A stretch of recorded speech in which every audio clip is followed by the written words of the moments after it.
Hello बच्चों। तो कैसा गया पेपर? मैं तो बड़ा खुश हूँ भाई पेपर देख के, और उम्मीद है कि आप भी मेरे साथ खुश होगे, है ना। अब यहाँ पर बात आ गई है कि जो हमने पेपर किया है उसका सॉल्यूशन देख लेते हैं। तो हमारे पास ओवरऑल जो है बच्चों पेपर भी है मेरे पास, और मेरे पास जो है F6 पेपर कोड है। तो आपके पास हो सकता है मिलता जुलता कोड हो या अलग कोड हो, तो परेशान नहीं होना। एक एक करके हम क्वेश्चंस को डिस्कस करेंगे।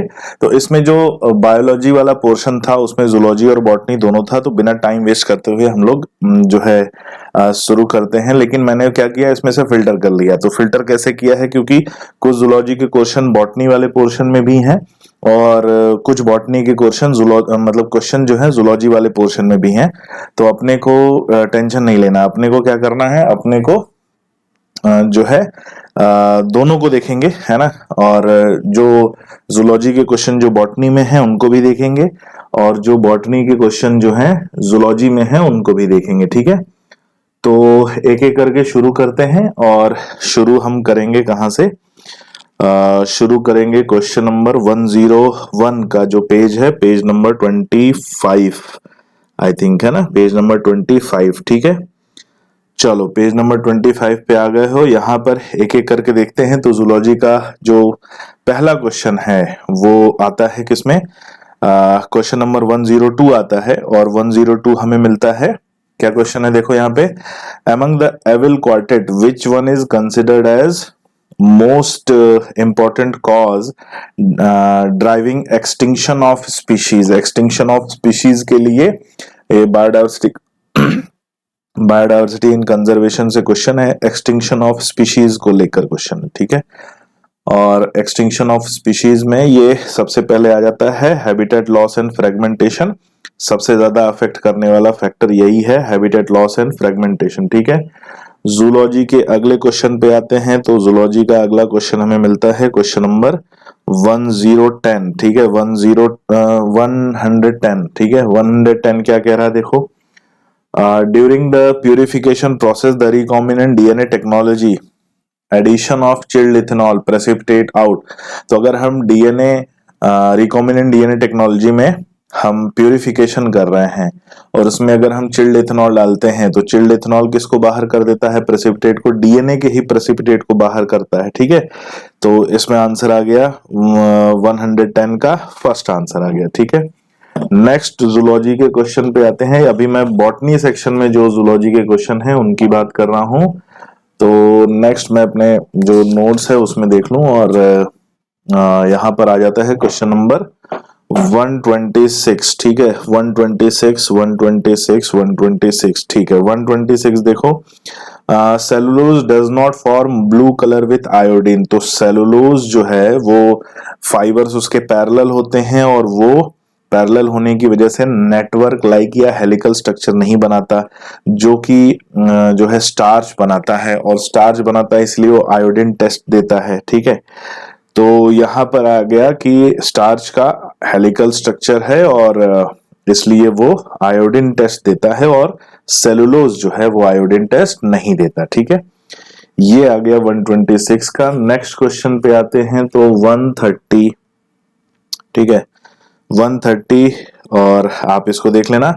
Upon exposure to ultraviolet radiation DNA strand stained with ethidium bromide will show bright orange colour, ठीक है। ब्राइट ऑरेंज कलर शो करता है।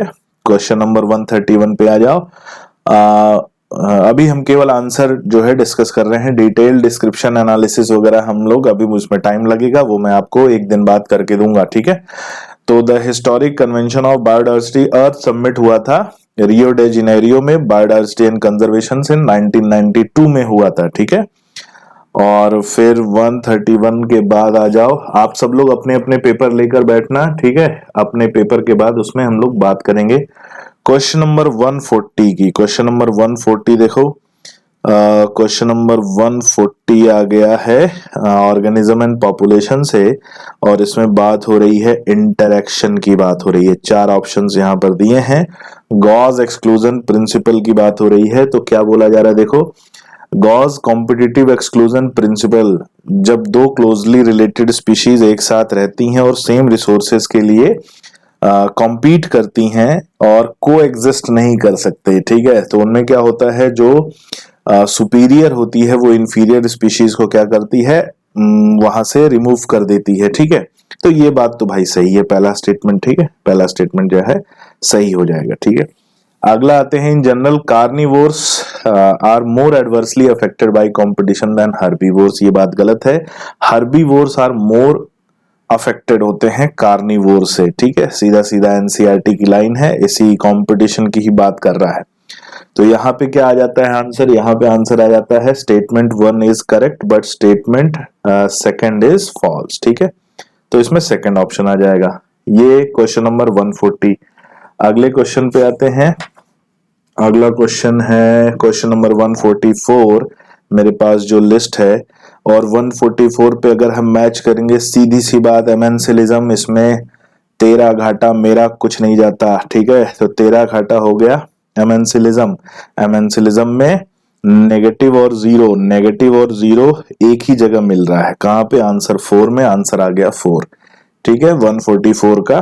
तो हम वो भी देखेंगे तरीका जिससे हमने जल्दी से जल्दी हमने आंसर निकाला है, ठीक है। 145 देखेंगे। Main step in the formation of recombinant DNA are given below. Main step दिए हुए हैं। अब इन स्टेप्स में हमने जो सीक्वेंसिंग करनी है, क्या सीक्वेंसिंग करनी है भाई, सीक्वेंसिंग देखो यहाँ पे ध्यान से, हमें सीक्वेंसिंग करनी है। तो यहाँ पे आ गया insertion of recombinant DNA into host cell, ये तो लास्ट स्टेप है। Cutting of DNA at specific location, ये हम बोल सकते हैं सेकेंड स्टेप है, ठीक है। और isolation of desired DNA fragment, ये पहला स्टेप है। तो सी पहला स्टेप जाएगा। सेकंड स्टेप जाएगा कटिंग ऑफ डीएनए। थर्ड देखते हैं क्या लिखा है, amplification of gene of interest using PCR. तो हमने जो आइसोलेट किया है उसका पॉलीमराइजेशन करेंगे, तो ये जाएगा थर्ड स्टेप। और यानी ये 1, 2, 3 और 4, तो सी, बी, डी और ए, ठीक है। इसमें आंसर आएगा सेकंड, अपने को ध्यान रखना है, ठीक है। सी, बी, डी और ए इसी सीक्वेंस में जाएगा। अगले क्वेश्चन पे आ जाते हैं। अगला क्वेश्चन है क्वेश्चन नंबर 150। क्वेश्चन नंबर 150 देखें। 150 क्वेश्चन नंबर 150 बहुत इंपॉर्टेंट, एक ही हमने बताया था अगर आपको याद हो, competitive inhibition of enzyme. Enzyme का कॉम्पिटिटिव इनिबिशन जो मेलोनेट जो है इनिबिटर की तरह यूज होता है, और सक्सिनिक डिहाइड्रोजनेज, ठीक है, सक्सिनिक डिहाइड्रोजनेज को की एंजाइम को इनिबिट करता है, ठीक है, सक्सिनिक डिहाइड्रोजनेज। आ जाओ, ये हो गया वो क्वेश्चन जो बॉटनी में था, जूलॉजी का। अब जूलॉजी में जो जूलॉजी के क्वेश्चन है, ठीक है। जूलॉजी में क्वेश्चन नंबर 151 पे आ जाओ। तो बोल रहा है कि a protein is imagined as a line left to right, ये प्राइमरी प्रोटीन की बात कर रहा है। फर्स्ट अमीनो एसिड जो कि एन अमीनो एसिड होता है, यहाँ पे सी अमीनो एसिड लिखा है, सी टर्मिनल लिखा है, और लास्ट लिखा है एन टर्मिनल जो कि अमीनो एसिड, अमीनो वाला पहला आएगा, एसिड वाला लास्ट आएगा, ठीक है। तो ये स्टेटमेंट तो भाई गलत है। अब बोला गया है एडल्ट ह्यूमन हेमोग्लोबिन कंटेन 4 सब यूनिट्स, 2 अल्फा एंड 2 बीटा सब यूनिट, तो ये बात तो सही है। तो अब यहाँ पे जाएंगे कि statement 1 is false but statement second is true, ठीक है, थर्ड ऑप्शन जाएगा। उम्मीद है आपको ध्यान में रहेगा। फिर बात आती है radial symmetry is not found in adult, adult की बात कर रहा है, ठीक है। और एक इससे रिलेटेड एक इंपॉर्टेंट एग्जांपल एनसीईआरटी में क्या दिया है कि इकाइनोडर्मेटा के एडल्ट में जो है बाइलेटरल होती है, ठीक है, सॉरी, इकाइनोडर्मेटा के एडल्ट में रेडियल होती है, लेकिन लार्वा में बाइलेटरल सिमेट्री होती है, ठीक है। तो एडल्ट कौन सा है जिसमें हमें जो है रेडियल सिमेट्री नहीं मिलेगी, तो हेमिकॉर्डेटा वॉर्म लाइक, इसमें आंसर आएगा 152 का फर्स्ट, ठीक है। मुझे याद है, आपको ध्यान रहेगा ये। अगला क्वेश्चन आते हैं। अगले क्वेश्चन पे क्या बोल रहा है भाई, नेक्स्ट क्वेश्चन देखो क्या कह रहा है। तो नेक्स्ट क्वेश्चन पे आ जाओ। इन नॉन प्राइमेट की बात कर रहा, नॉन प्राइमेट मैमल्स, क्वेश्चन क्या है, which of the following statement are correct regarding female reproductive cycle. Female reproductive cycle को लेकर क्या करेक्ट है। तो पहले नॉन प्राइमेट फीमेल साइकिल की बात करते हैं। तो नॉन प्राइमेट फीमेल में जो साइकिल होती है वो ईस्ट्रस साइकिल है, हाँ भाई बात सही है ये।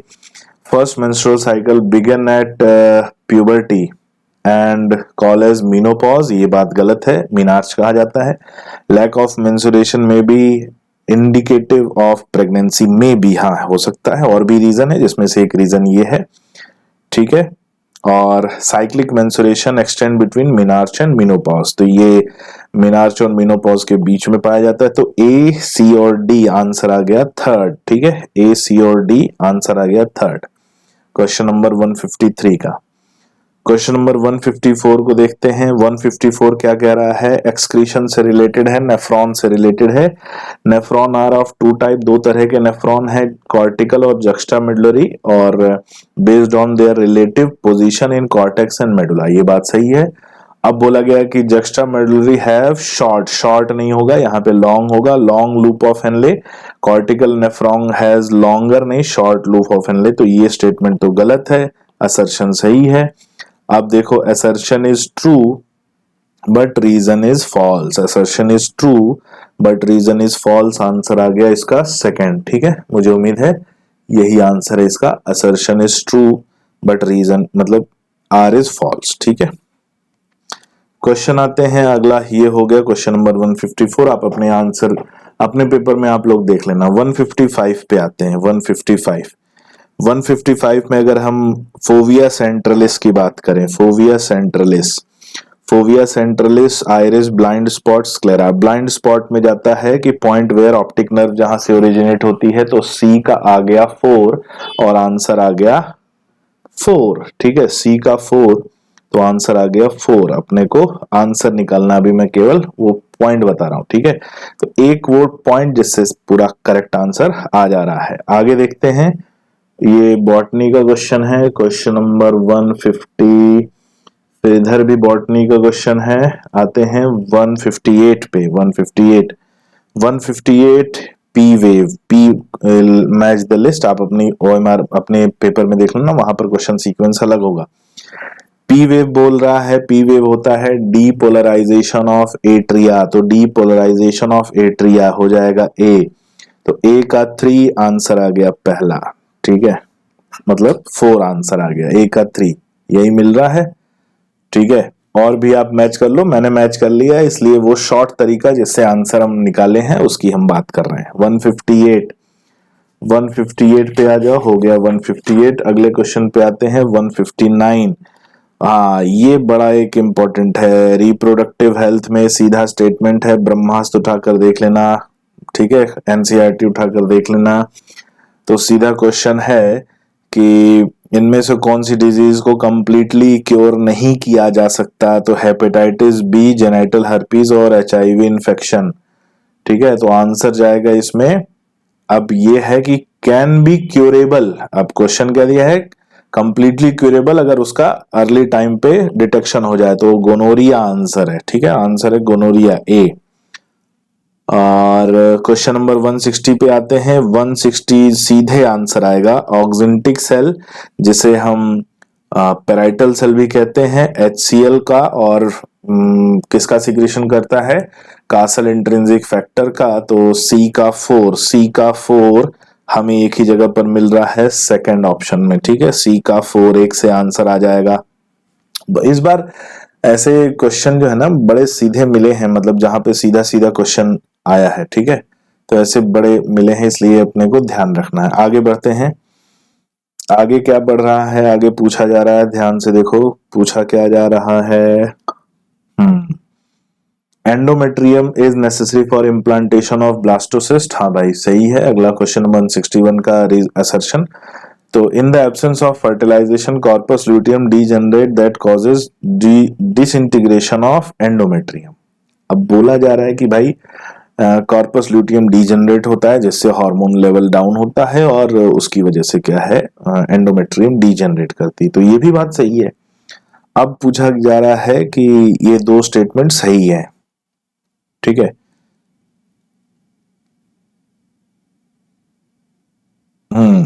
अब यहां पे क्वेश्चन देखो, अब उसका रीजन है या नहीं है, ये अपने को ध्यान में समझना है।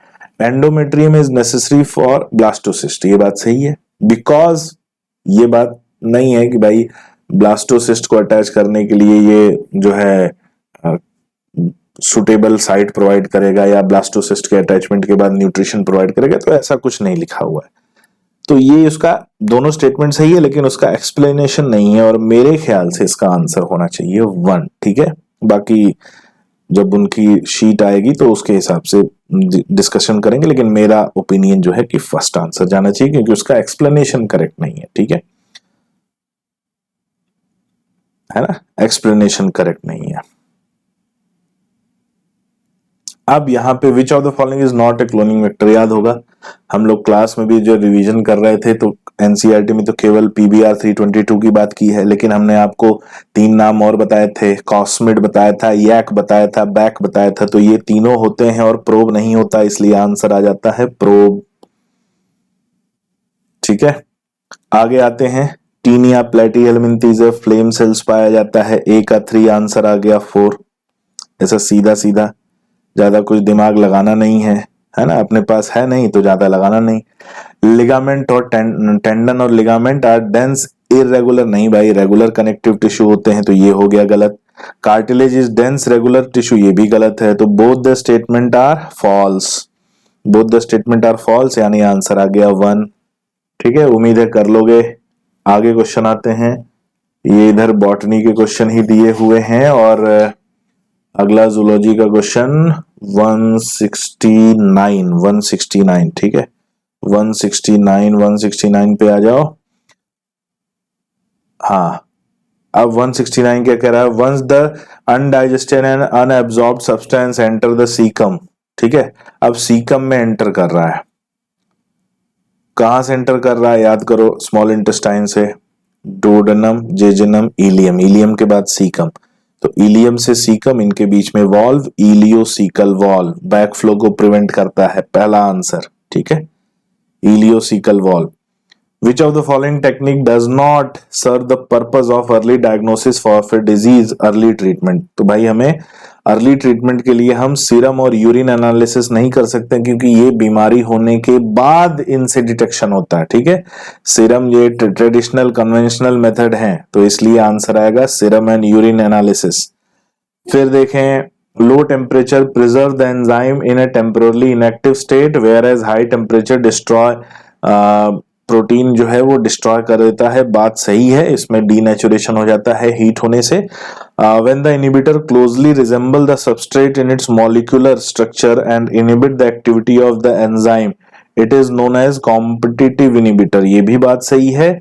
तो दोनों कॉम्पिटिटिव इनहिबिशन में क्या है, जो रिजेंबल करता है, इनहिबिटर किसको रिजेंबल करता है, सबस्ट्रेट को, जिससे कि जो एंजाइम है वो सबस्ट्रेट से ना जुड़ के इनहिबिटर से बाइंड होता है, और कॉम्पिटिटिव इनहिबिशन इसी को कहते हैं, जहां पर कंपटीशन होता है किसके बीच में, सबस्ट्रेट और इनहिबिटर के बीच में। तो आंसर आ गया इसमें बोथ, दोनों सही है, बोथ आर ट्रू, तो आंसर आ गया 4। ऑप्शन बड़े भाई ऊपर नीचे दिए हैं, बहुत ध्यान रख के करना पड़ेगा। ठीक है, बड़ी सिंपल सी बात। आगे आते हैं, कार्टिलेजिनस जॉइंट हमें मेनली 2 जगह मिलता है, प्यूबिक सिम्फाइसिस और इंटरवर्टिब्रल डिस्क। तो इंटरवर्टिब्रल डिस्क पे जो जॉइंट है, तो बिटवीन एडजेसेंट वर्टिब्रे, तो ए का हो गया 2, तो ए का 2 आ गया। बॉल एंड सॉकेट जॉइंट हमें मिलता है between humerus and pectoral girdle, 2 का आ गया 4, ए का 2 का यानी बी का 4। फाइब्रस जॉइंट बिटवीन जो हमारी स्कल बोन है उसमें मिलता है, सी का 1, आंसर आ गया पहला, 3 से सीधा सीधा आंसर। ठीक है, vas deferens receive a duct from seminal vesicle and open into urethra as ejaculatory duct, तो ये बात सही है, वास डिफरेंस सेमिनल वेसिकल उसमें खुलता है और इजैकुलेटरी डक्ट बन जाता है। The cavity of the cervix is called as cervical canal which along with vagina form the birth canal, अपनी नोट्स उठा के देखोगे बेटा, स्टार लगवा के लिखवाया ये पॉइंट। ठीक है, बर्थ कैनाल, ये भी बात सही है, तो both the statement are true, answer आ गया 4। HIV किसको अफेक्ट करता है, क्वेश्चन है, in which blood corpuscles the HIV undergo replication, तो हेल्पर टी सेल्स को अफेक्ट करता है, उसको फैक्ट्री की तरह यूज करता है, और फैक्ट्री की तरह यूज करने के बाद अपनी प्रोजेनी को बढ़ाता है, और उसके बाद उसके मतलब डिस्ट्रॉय कर देता है, जिससे हेल्पर टी सेल्स के नंबर में कमी आती है। आगे आते हैं हेरोइन। हेरोइन क्या करता है? Slow down the body function, slow down the body function. A का 2, सीधा आंसर आ गया 4। ठीक है। मॉर्फिन को हम पेन किलर की तरह यूज करते हैं, तो इससे भी सीधा निकल के आ रहा है डी का 4, है ना। तो डी का 3 और ए का 2, तो आंसर आ गया 4। वाइटल कैपेसिटी याद करो, वाइटल कैपेसिटी, फोर्सफुल इंस्पिरेशन के बाद फोर्सफुल एक्सपिरेशन करें तो जितनी एयर बाहर निकलती है, आईआरवी, ईआरवी और टीवी तीनों मिलाकर हो जाता है वाइटल कैपेसिटी। आंसर आ गया 3। ठीक है, क्या आंसर आ गया? 3। फिर बढ़ते हैं क्वेश्चन की, select the correct group of Australian marsupial exhibiting adaptive radiation. Correct group of marsupial जिनमें अडाप्टिव रेडिएशन पाया जाता है। तो इसमें करेक्ट आंसर हमें जो मिल रहा है वो है नम्बैट, स्पॉटेड कस्कस और फ्लाइंग फेलेंजर। ये तीनों एग्जाम्पल किसके हैं? ऑस्ट्रेलियन मार्सुपियल के एग्जाम्पल हैं। ठीक है, तो आंसर आ गया उसमें 177 का 1। मैच द कॉलम में आ जाओ। ANF, atrial natriuretic factor, heart, ADH secrete होता है, यानी क्वेश्चन में जो दिख रहा है या तो कहां से सिक्रीट होता है और कहां एक्ट करता है। तो एएनएफ सिक्रीट होता है हार्ट से। ठीक है, आई बात समझ में? तो यहां पे एएनएफ जाएगा, एएनएफ का सेकंड। ठीक है, एएनएफ सेकंड।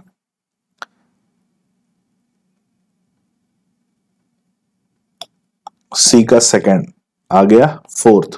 एडीएच काम करता है किस पे? किडनी पे। जीआईपी गैस्ट्रिक ग्लैंड पे, बी का 3rd। और सीसी के पीजेड यानी पैंक्रियास, ये आ गया आंसर 4। ठीक है, एमनियोसेंटेसिस क्वेश्चन क्या बोल रहा है? एमनियोसेंटेसिस असर्शन में है, amniocentesis for sex determination is one of the strategy of, for sex determination is one of the strategy. नहीं भाई, जेनेटिक डिजीजेस के डायग्नोसिस के लिए यूज किया जाता है, तो ये तो हो गया गलत। Ban on amniocentesis check the increase menace of female foeticide, ये भी बात सही है भाई। बैन किया तो फीमेल फिटिसाइड की जो बुराई है, जो एविल है, मतलब ये जो प्रॉब्लम है उसका सॉल्यूशन हुआ। तो हम जाएंगे assertion is false but reason is true.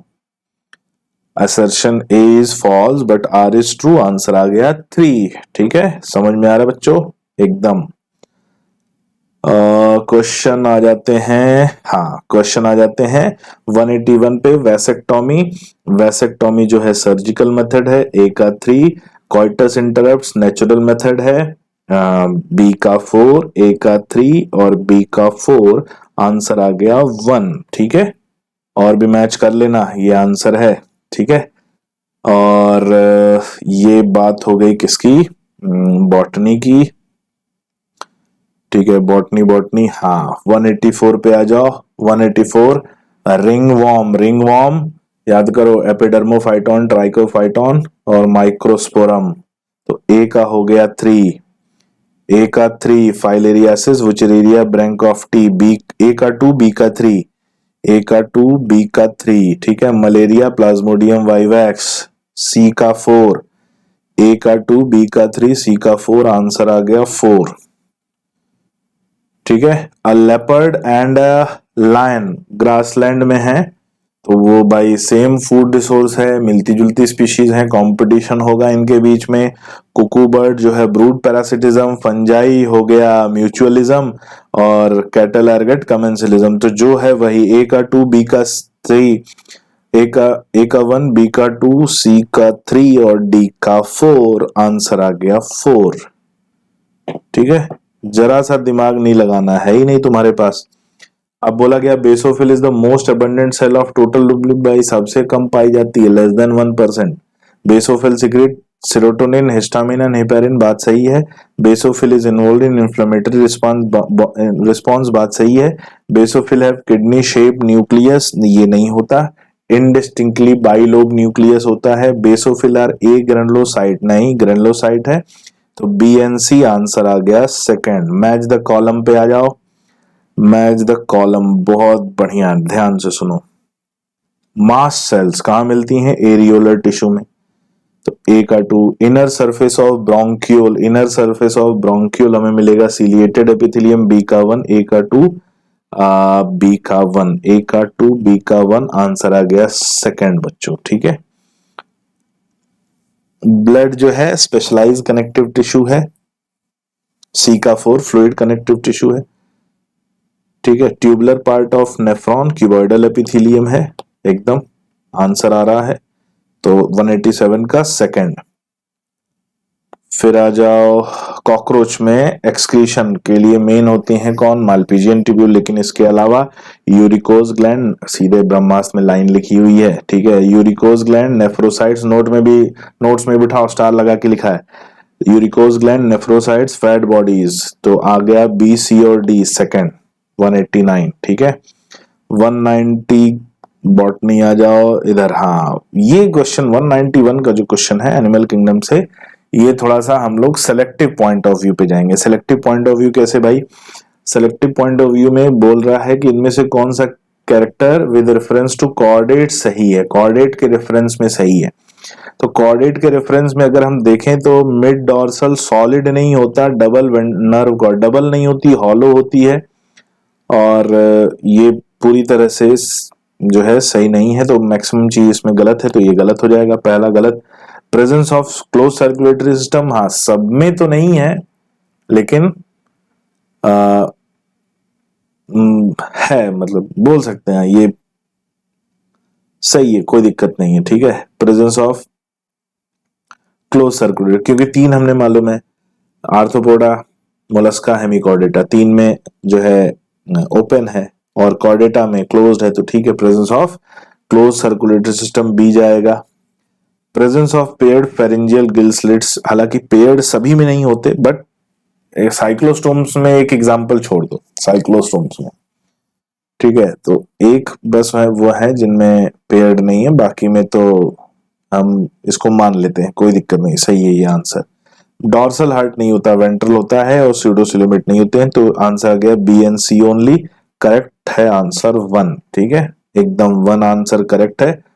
Logistic growth यानी एस शेप ग्रोथ है जो लिमिटेड रिसोर्सेज पे मिलता है, एक्सपोनेंशियल ग्रोथ जो है अनलिमिटेड रिसोर्सेज पे मिलता है। तो आंसर अगर देखें तो ए का 2 और बी का 1, ए का 2 और बी का 1, आंसर आ गया 4 बच्चों। ठीक है, इसी से आंसर आपका आ जाएगा, आप करोगे है ना, इससे आपका आंसर आ जाएगा। बाकी फिर स्टेबलाइजिंग और एक्सपेंडिंग एज जो है वो आपका किससे मिलेगा भाई? एक्सपेंडिंग एज जब प्री रिप्रोडक्टिव का नंबर ज्यादा हो, सी का 3, और स्टेबल कब है? जब प्री रिप्रोडक्टिव और रिप्रोडक्टिव एज का नंबर बराबर हो, तो डी का 4। ठीक है। आ जाओ, वन ऑफ द कैरेक्टर जो सेक्सुअल डायमॉर्फिज्म शो करता है, याद करो, मेल पतला दुबला होता है और मेल में स्टाइल पाई जाती है। तो प्रेजेंस ऑफ एनल स्टाइल हो गया। ठीक है। फिर बोला गया है रिगार्डिंग स्केलेटल मसल्स के बारे में कौन सा स्टेटमेंट सही है? तो muscles are held together by collagenous connective tissue known as fascicle, सही है। सार्कोप्लाज्मिक रेटिकुलम मसल फाइबर में स्टोर करता है, ये भी बात सही है। Striated muscle appear to be skeletal muscle fibre due to distribution of actin and myosin, ये भी सही है। M line is considered as functional unit of contraction known as sarcomere, नहीं।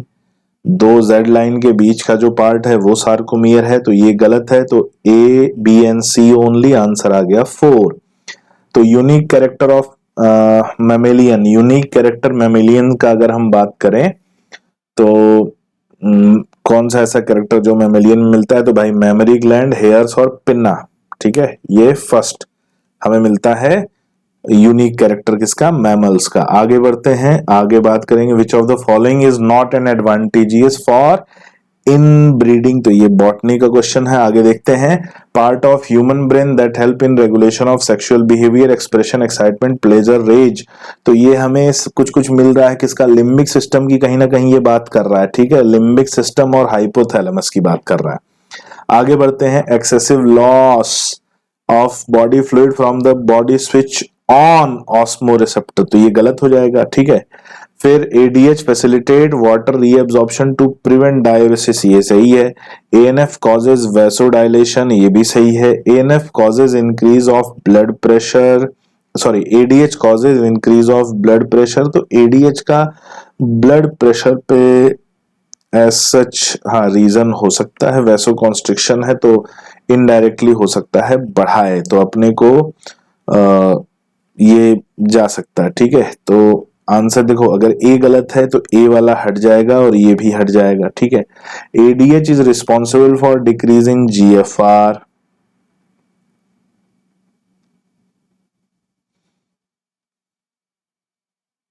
बी तो सही है, बी में कोई दिक्कत नहीं है। डिक्रीज इन जीएफआर, जीएफआर पे नहीं, डिक्रीज इन यूरिन होता तो सही होता, जीएफआर पे इम्पैक्ट नहीं होता, जीएफआर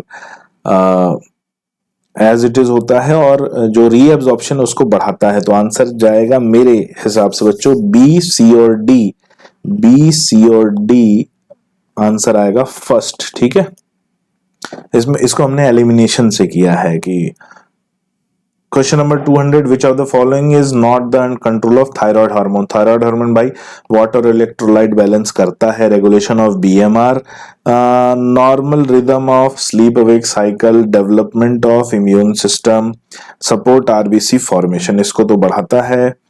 अगर हम देखें तो सी और डी दो जो हमें मिल रहा है, ये स्लीप अवेक साइकिल और डेवलपमेंट ऑफ इम्यून सिस्टम, ये मेरे ख्याल से मेलाटोनिन की बात कर रहा है, तो सी और डी आंसर आएगा सेकंड। तो ये था हमारा बच्चों सॉल्यूशन किसका, जूलॉजी का, और उम्मीद है आप इससे अपनी आंसर की मैच कर लोगे, और मैच करने के बाद जूलॉजी कैलकुलेट कर लो भाई कितने आ रहा है, ठीक है। फिर फुल एनालिसिस के बाद हम लोग मिलेंगे कल, कब मिलेंगे, मैं पूरा एनालिसिस कर लूं पेपर का, उसके बाद हम लोग मिलते हैं। चलो बेस्ट ऑफ लक बच्चों।